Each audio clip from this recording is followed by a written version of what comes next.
Tous les étés, c'est le même rituel. Les Français prennent la voiture pour partir en vacances. Selon une récente étude, 76% de la population privilégie ce moyen de transport pour réaliser le fameux chassé-croisé. Alors avant que vous ne preniez le volant pendant des heures sur l'autoroute, voici 3 conseils pour que tout se passe bien sur la route des vacances.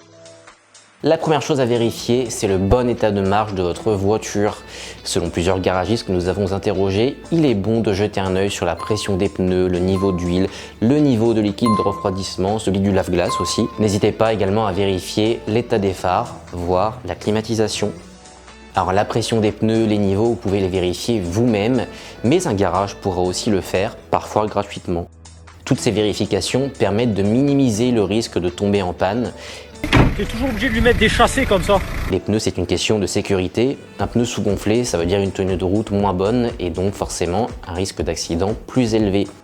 D'autant plus quand on ne connaît pas les routes où l'on circule. L'autre point à ne pas négliger, c'est le coffre de votre voiture pour éviter que le remplir ne devienne un casse-tête. Certains conducteurs redoublent d'ingéniosité. Un gérant de bagagerie que nous avons interrogé conseille d'abord de ne pas encombrer la lunette arrière pour maximiser la visibilité du rétroviseur central. Il recommande aussi de mettre les valises à plat, notamment dans un break ou dans un SUV, et de combler les trous avec des bagages souples.